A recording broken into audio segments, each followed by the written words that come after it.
Bonjour à tous et bienvenue à ce webinaire Esri Belux sur les types d'utilisateurs. Ce webinaire fait suite à un premier webinaire au cours de l'année 2024 dans lequel nous vous avions présenté les changements importants qui concernent les types d'utilisateurs qui sont entrés en application depuis juin 2024. Le but d'Esri était de rationaliser l'offre de licences logicielles. Nous avons senti le besoin d'y revenir cette année encore pour y apporter un nouvel éclairage, mais aussi parce que l'année 2025 apporte quelques modifications complémentaires. Mais je vous rassure, ces derniers changements sont mineurs et ne bouleversent pas les fondements établis en 2024.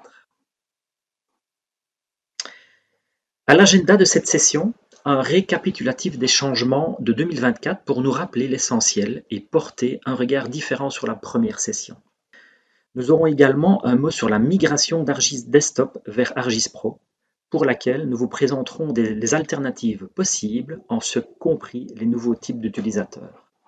Et nous terminerons notre présentation par les petites nouveautés de 2025 sur les types d'utilisateurs.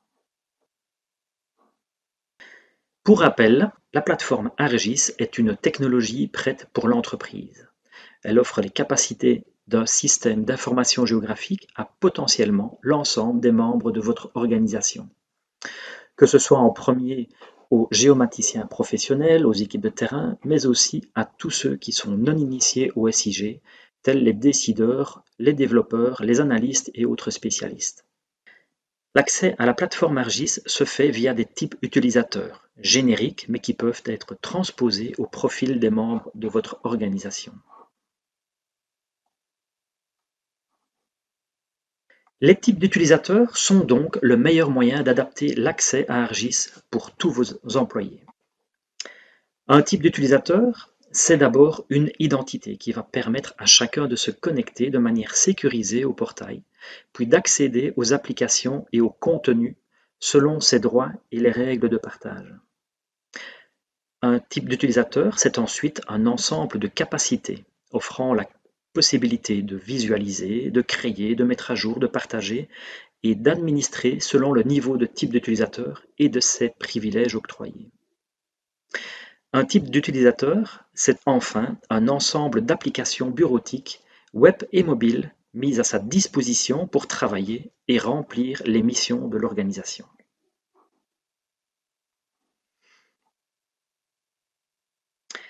À propos d'applications, il en existe de très nombreuses dans Argis et remplissant des rôles divers. Comme par exemple dans le cadre supérieur, nous retrouvons des applications permettant de créer et de gérer le contenu avec le Map Viewer, le Scene Viewer et le Web Editor. On y retrouve des applications plus avancées comme Argis Pro et l'Utility Network. On y retrouve aussi, au milieu à gauche, des constructeurs d'applications vous permettant de préparer, a priori sans code, des environnements destinés à vos utilisateurs finaux au bureau avec Dashboard, Experience Builder et StoryMap.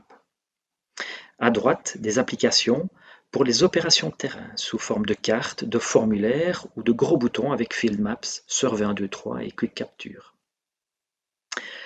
En dessous, des applications pour intégrer avec d'autres systèmes, tels les environnements Autodesk avec GeoBeam et ArcGIS for AutoCAD, ou avec Microsoft dans Teams, SharePoint, Power BI, Power Automate ou encore Excel. Sans oublier des solutions moins dédiées à des systèmes particuliers tels que Notebooks et Data Pipeline.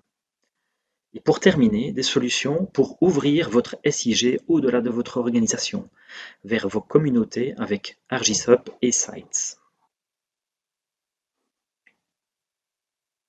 Passer par les types d'utilisateurs pour accéder à des capacités d'Argis offre plusieurs avantages.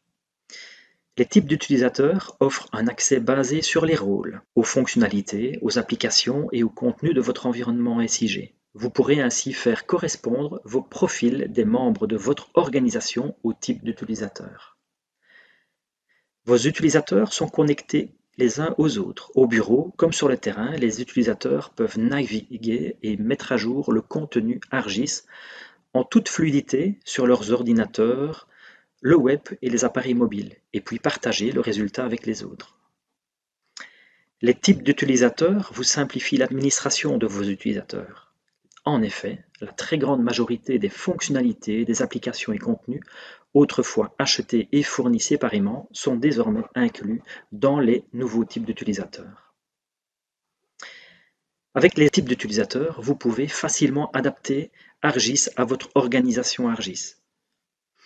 Les types d'utilisateurs ArcGIS étendent progressivement les fonctionnalités à mesure que vos besoins évoluent.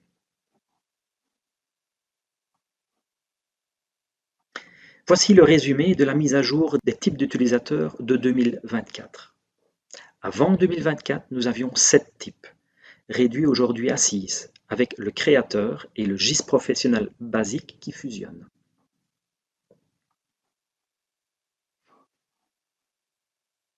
Certains d'entre eux ont été renommés, reflétant mieux leur rôle.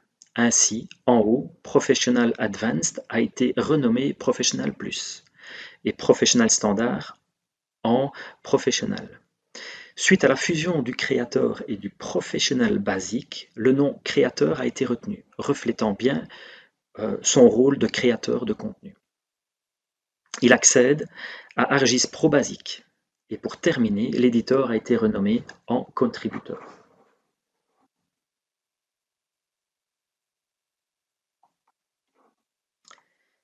Afin d'exploiter la plateforme ArcGIS, que ce soit sur site avec ArcGIS Enterprise ou dans le cloud d'Esri avec ArcGIS Online, il faut commencer avec des types d'utilisateurs permettant de gérer et partager le contenu. Ce sont les types d'utilisateurs fondamentaux. Nous avons le Creator, le Professional et le Professional Plus. Ils ont des fonctions essentielles de gestion et de partage avec le Creator, des fonctions plus avancées de gestion avec le Professional et des fonctions d'analyse et de cartographie avancées en plus avec le Professional Plus. Après, on peut ajouter des collaborateurs qui bénéficieront du partage du contenu pour exploiter et visualiser pour le viewer, mettre à jour au bureau pour le contributeur et mettre à jour sur le terrain avec le mobile worker.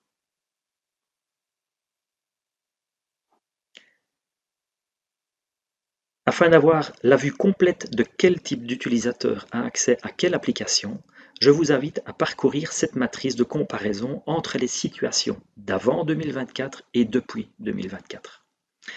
Elle indique en vert les applications ajoutées à chaque type d'utilisateur.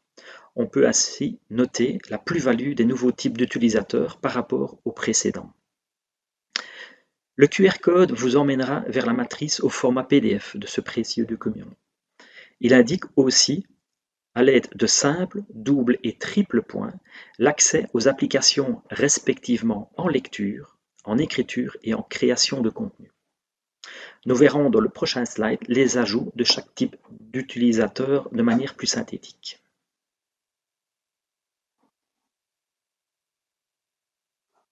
Le premier élément notable est pour le contributeur, pour lequel GeoBIM a été ajouté. Cela lui permet d'interagir avec la plateforme d'intégration GIS et BIM pour effectuer des éditions telles que l'ajout de notes et pointer des problèmes. Pour le mobile worker, Flight a été ajouté pour lui permettre de planifier et voler une mission. Le créateur comprend maintenant un paquet d'applications complémentaires, lui permettant de pleinement remplir son rôle de créateur de contenu. Avec Image for Online, il peut publier des images dans le cloud. Avec Data Pipeline, il peut intégrer des données externes. Il a bien sûr aussi ArcGIS Pro, au cœur de la création de données et de la publication de celles-ci vers un portail ArcGIS. Le Professional, outre ArcGIS Pro Standard, inclut l'Advanced Editing, et nous y reviendrons, pour des éditions avancées dans le web. Le Professional Plus, en plus d'ArcGIS Pro Advanced, inclut un paquet d'extensions. Les extensions d'analyse suivantes, par exemple, 3D Analyst, Network Analyst, Spatial Analyst, Geostatistical Analyst et Image Analyst. Également des extensions de gestion de données, telles Data Reviewer et Workflow Manager. Et pour finir, Publisher et LocateXT.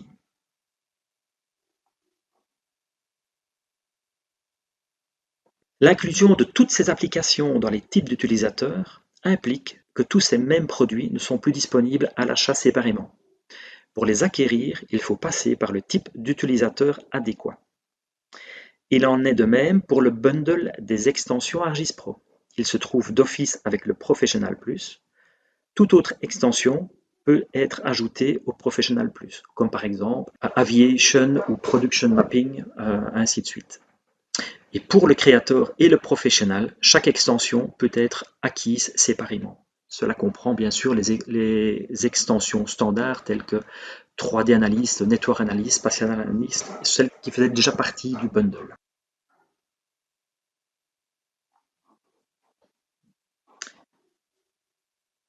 La chronologie de cette mise à jour est la suivante, et beaucoup d'entre vous d'ailleurs ont déjà été impactés par ce changement. En effet, la mise à jour a été introduite en juin 2024 avec la mise à jour d'Argis Online. Grossièrement, les utilisateurs ont pu continuer à travailler comme d'habitude avec leurs outils habituels. Pour l'essentiel, les créateurs et professionnels ont été fusionnés et les créateurs ont reçu des licences Argis Pro Basic. Pour Argis Enterprise, toute nouvelle commande ou demande de devis ont tenu compte de ces changements depuis la mise à jour de juin d'Argis Online en 2024. Mais l'implémentation des nouveaux types d'utilisateurs a été effective seulement depuis la mise à jour 11.4 de novembre 2024 d'Argis Enterprise. Les versions antérieures, soit 10.9 à 11.3 incluses, n'ont pas implémenté ces nouveaux types d'utilisateurs. Néanmoins, une mise à jour de leur fichier de licence via Maesri leur permet d'accéder aux applications complémentaires incluses dans les nouveaux, mais cette fois-ci avec les anciens types d'utilisateurs. Ainsi, pour ces versions antérieures, la principale conséquence est la disponibilité d'Argis Pro Basic en tant que licence complémentaire pour les utilisateurs Creator.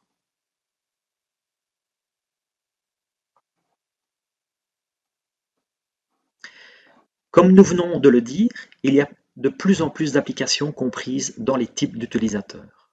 Néanmoins, il existe toujours un certain nombre de compléments, d'extensions et de fonctionnalités qui peuvent être ajoutées à la plateforme. Moins nombreuses que par le passé, mais il y en a toujours de disponibles. Il y a par exemple l'application Dawn2Map et les extensions Argis Pro individuelles. Il y a aussi les extensions de type utilisateur proprement dites, telles l'Advanced Editing, nous y reviendrons, et le Location Sharing. Il existe aussi des capacités complémentaires qui peuvent s'ajouter au niveau de l'organisation et non au niveau d'un utilisateur. C'est le cas du Premium Data Store sur Argis Online pour plus d'espace de stockage et de performance. Il y a encore les applications Indoors pour la cartographie et la gestion à l'intérieur des bâtiments.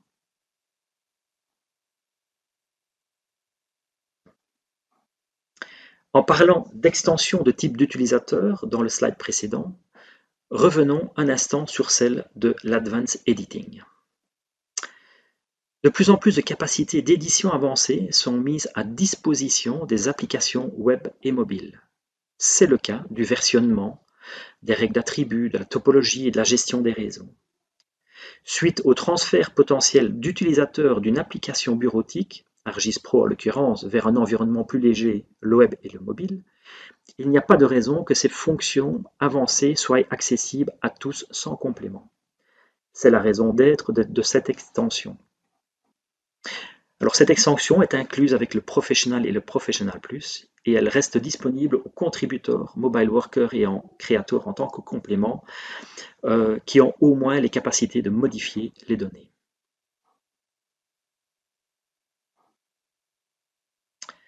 Un mot sur la migration des licences Argis Desktop vers Argis Pro. Vous n'êtes pas, je l'espère en tout cas maintenant, sans savoir qu'Argis Desktop, ArcMap donc, sera retiré en mars 2026. Argis Pro est désigné pour le remplacer. Pourquoi en parler ici? Parce que les types d'utilisateurs sont une manière d'acquérir une licence Argis Pro. C'est le cas si vous avez des licences fixes ou flottantes d'Argis Desktop. Regardons maintenant les options selon les licences desktop que vous avez. Si vous avez une licence fixe d'Argis Desktop, vous pouvez migrer vers Pro vers le type d'utilisateur correspondant contenant le même niveau de licence Argis Pro. Vous avez le choix entre un type d'utilisateur perpétuel sur ArcGIS Enterprise ou d'abonnement annuel sur Enterprise ou Online. Autre option, passer vers une licence fixe d'ArcGIS Pro autonome. Notez que cette licence n'inclut pas d'utilisateur sur un portail, ni sur Enterprise, ni sur Online. Si vous avez par contre des licences flottantes, vous avez les mêmes options que pour les licences fixes. Mais pour tenir compte d'un nombre moyen d'utilisateurs exploitant la licence flottante, vous avez droit jusqu'à 3 de ces nouvelles licences. Terminons par les dernières nouveautés concernant les types d'utilisateurs arrivant cette année 2025. Les changements ne sont pas aussi majeurs, aussi fondamentaux que l'an passé. En effet, cela ne touche que quelques applications, à savoir ArcGIS Navigator, Urban, City Engine et Business Analyst. Le changement le plus notable est le Navigator, qui maintenant est intégré au Mobile Worker et les niveaux supérieurs. Il complète bien la suite des apps permettant aux équipes de terrain de mener à bien leur mission en leur permettant de naviguer vers leur lieu de travail. Urban et City Engine, deux outils souvent intégrés dans la planification urbaine, ne sont plus du tout vendus séparément et sont ajoutés au Professional Plus pour Urban et Professional Plus pour City Engine. Si vous désirez aller plus loin dans la recherche d'informations à propos des types d'utilisateurs, mais aussi de la migration d'ArcGIS Desktop vers ArcGIS Pro, nous vous proposons ces deux liens. À noter que la page de migration vers ArcGIS Pro vous permet de demander un devis en répondant à un court questionnaire. Vous pourrez également prendre rendez-vous pour discuter de votre situation ou nous envoyer un email pour recevoir une réponse.